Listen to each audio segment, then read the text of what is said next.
Hey! So the last thing that we are going to speak about on this course is the art of propping. Now, the art of propping and the art of teaching go very much hand in hand.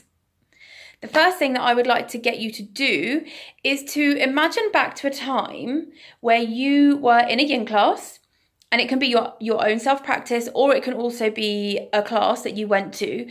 Think about how many props that you used. Did you walk in and there was a block, a blanket, a bolster, and a belt? And did you use it? Did you walk into the Charlotte and there were no props? Were there no props and you needed some props? Were there loads of props and you didn't need any? So you can pause this video and just take a moment to think about the last time that you practiced yin. How many props did you use? And how did it feel? And then see if you can come back to another time where you either used more props or less props. And how did that feel? And what was the comparison feeling in the physical body, in the emotional body, and in the mental body? How was your mind changing?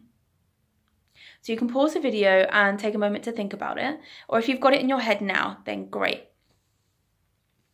The art of propping is really the crux and the basis of being able to teach and practice yin so that you can tailor make the practice to every single body type. If you really understand the art of propping, then any person can come to you in any class with any sequence and you can tailor make that for them.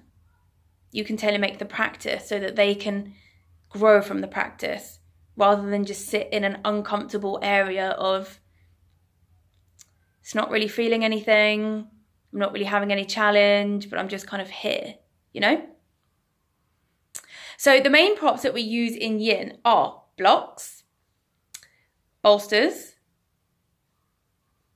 blankets, and sometimes belts. Now, the thing with belts is that when you use a belt, you are limiting your space. You are setting it at a certain pace, and you say, this is where I want to be for the duration of the asana. However, in yin, we hold the asanas, we start at 2 or 3 minutes, we go to 4, 5, maybe even 6, 7, or 8 minutes. But the longer that you stay in the asana, the more time your body has to respond to that on a fascial level, the more time your fascial adhesion has time to melt away. And this means that the physical structure of your body will be slightly changing, which means that you'll need to change it around. You'll need to change the propping. Perhaps you'll need to add a little bit more prop to the asana, a little bit more support. Or perhaps you'll have to take some support away so that you can progress and deepen into the asana. But when you use a strap, you're limiting that pace. You're limiting that space of where you are. You're saying, hey, this is where I want to be. And maybe if you're holding a position only for 2 minutes and you need the support in holding, you can use a strap. This can be very beneficial. So my challenge for you is just to be a little bit mindful about whether you want to use a strap or not. But I'm primarily going to speak about bolsters and blocks and blankets because these are the main propping ingredients, if you say, that we use in yin. So there are some principles of propping. You prop for several reasons. One of the reasons is to make the asana accessible so that you can actually access the asana. You can feel some level of fascial adhesion happening. You can gain benefit from the asana. So number one is to make the asana accessible. The second one is to make the asana comfortable. Now, these two come in a pair because if you make the asana accessible, then you can find some level of comfort. And if you make the asana comfortable, you can therefore make the asana accessible. Think back to a time where you were in an asana and in yin and the teacher said 5 minutes and you're 30 seconds into it and it just, no, it's not going to happen. It's just so uncomfortable.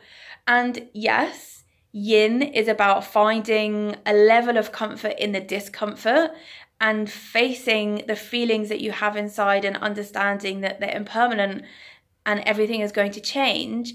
But sometimes there's just a little bit too much discomfort. And so what we can actually do with the propping is change it around some way so that we can become comfortable, because if we can become comfortable, then we can make the asana accessible. And if we make the asana accessible, then we can gain some level of benefit, whether in the body or in the mind. So the first one is make the asana accessible, and the second one is make the asana comfortable. So these come in a pair. The third one is to increase the stress. We fold down, or we bend back, or we twist around, and we feel some level of stress. This will come naturally from the way that your body is formed, naturally from the level of fascial adhesion that you have in your body that day.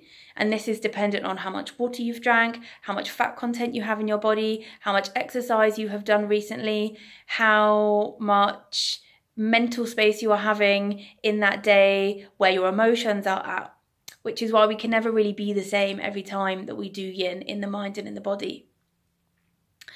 But what happens when we get to that point and we think, I could really use a little bit more. Now I'm kind of at my limit and I can feel something, but I could go a little bit deeper, especially when you start to hold the positions a little longer, maybe 6, 7, 8 minutes. So we can use the props to actually elevate the stress, to increase the stress. Similarly, it's pair. The fourth principle is to decrease the stress. We might fold over into an asana, we bend back into an asana, we twist around into an asana, and in that day, that's just a little bit too much, and we just need a little bit of support. So we can place a bolster or a block somewhere in the body to support the body so that we can take a little bit of the stress away. And what that means is take a little bit of the body weight and place it onto the bolster so that all of the body weight isn't going down into the target area. So that we're working in a yin way, subtly, energetically, progressing in a yin way. So we have two pairs. Make asana comfortable, make asana accessible. Second pair, increase the stress and decrease the stress. So these are the 4 principles of the art of propping. In the next video, I will show you some techniques that we can do with the bolster, certain places that we place the bolster. I hope that was useful for you. Have a great day.